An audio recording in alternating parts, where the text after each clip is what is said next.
TV रख के पास पागल हुई सास। आजकल वर्मा जी की पत्नी देवकी जी केबल पर रियलिटी शोज देख देख कर बहुत कुछ सीख रही हैं। जैसे आज तो वो सुबह सुबह बेसुरे आलाप ले रही हैं। सारे गामा माँ जी, सारे गामा पाधा नीसा होता है। अरे वो तो सब गाते हैं, ये मेरा स्टाइल है। आवाज तो कम कर लीजिए माँ जी, पर्दे फट जाएंगे कान के। ये कहो कि पर्दों में आग लग जाएगी। देखना, मेरी आवाज सुन के जज आग लगा देगी, आग लगा देगी, तू तो आग लगा देगी, ऐसा बोलेंगे। सरिता वहां से परेशान होकर चली जाती है और सास रियाज जारी रखती है। सारे गाओ, सारे नाचो। तभी बाबूजी दुकान से लौटते हैं। अरे देवकी, क्यों तानसेन बनी हुई है? कान से खून निकालोगी क्या? अरे क्या हुआ, रियाज तो करने दो मुझे। इसको रियाज बोलते हैं? ऐसा लग रहा है जैसे घोड़े हिना रहा है। घोड़े पे बैठ के ही बम्बई जाऊंगी मैं तो, जब जज साहब कहेंगे कि देवकी तुम मुंबई आ रही हो। जज साहब, वो अदालत वाले?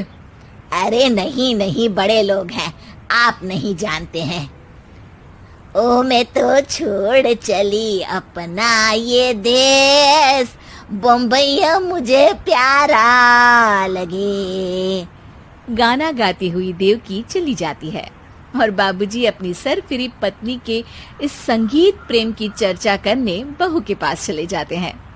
अरे सरिता बेटा, सुनो तो, ये तेरी सास को क्या हुआ है बेटा? सुबह तो अच्छा भला छोड़कर गया था इसे। सिंगर बनेगी अब वो। सिंगिंग रियलिटी शो में जाने की सुबह से तैयारियां चल रही हैं इनकी। हाँ, अब तो कोयल के सुर मेंढक छेड़ेगा। हे भगवान, सद्बुद्धि दो इसे। इधर बाबूजी भगवान को कहते हैं और उधर राधा रानी प्रकट हो जाती है, देवकी की मोहल्ले की सबसे पक्की दोस्त। क्यों री देवकी, काहे इतना गला फाड़ रही है? कोई चीखने चिल्लाने का कंपटीशन है क्या? अरे ये देख, नया सिंगिंग शो, मैं भी गाऊंगी, हिंदुस्तान के दिलों की धड़कन बनूंगी। अरे इतना बेसुरा गा के दिलों की धड़कन नहीं, दिलों का अटैक बन जाएगी। इससे तो अच्छा है कि नाच ही ले। वैसे भी दिन भर मोहल्ले में नाचती तो रहती है तू, कभी इसके घर कभी उसके घर। देवकी को समझ में आ जाता है कि उसका गाना किसी को पसंद नहीं आ रहा। अगले दिन सरिता देखती है कि सास पैरों में घुंघरू बांध के नाच रही है। अरे माँ जी, क्या मंजुलिका बनी हुई है आज आप? अरे नाचने दे बहू, जब तक है जान जाने जहां मैं नाचूंगी। अरे माँ जी, अभी जान निकल जाएगी इतनी जोर से नाचेंगी तो। अरे अरे, क्या कर रही हो? अरे दिख नहीं रहा, डांस कर रही हूँ। अरे जैसी तुम्हारी हरकतें हैं, तुमको तो नागिन डांस करना चाहिए। वो भी करूंगी, भांगड़ा भी करूंगी। देखना, जज मुझे देख के स्टैंडिंग ओवेशन देंगे। हाँ, स्टैंडिंग ओवेशन तो देंगे ही, ताकि खड़े होकर वहां से भाग सके तुम्हारा डांस देखकर। अरे कुछ ढंग की चीज करो, ये रोज क्या नया शुरू कर देती हो? सास को लगता है कि उसका डांस का सीन भी बिगड़ गया। अब वो टीवी देख के कोई और कलाकारी ढूंढने लगती है। तभी उसे टीवी पर खतरों के खतरनाक खिलाड़ी शो दिखता है, जिसमें लोग अलग अलग स्टंट करते हैं। बस देवकी को नया काम मिल जाता है। अगले दिन सुबह देवकी डंबल लेकर कसरत करने लगती है। माँ जी, ये क्या कर रहे हैं आप? अरे खली जैसे बनकर खलबली मचा दूंगी। कल मैंने खतरों के खतरनाक खिलाड़ी देखा और सोच लिया कि मुझे वही जाना है। हाँ बस। तभी वहाँ बाबूजी भी आ जाते हैं। अरे इतना भारी डंबल, अरे गिर मत जाना कहीं लेकर। अरे चुप करो, तुमसे कुछ नहीं होता इसका मतलब ऐसा नहीं कि मुझसे भी कुछ नहीं होगा।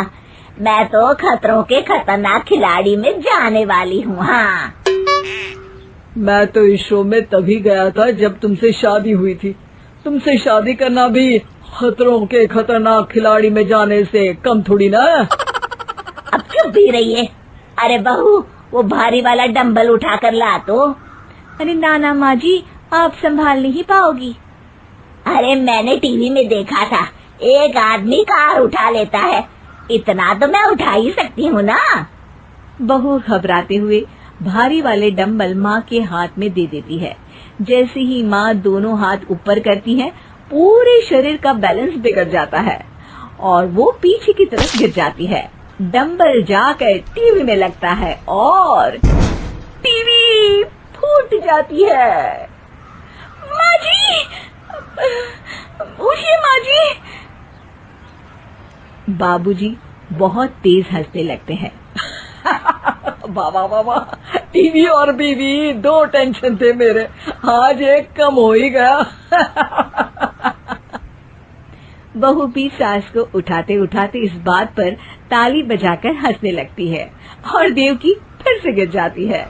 और इस बार देवकी भी अपनी बेवकूफी पे हंसी रोक नहीं पाती।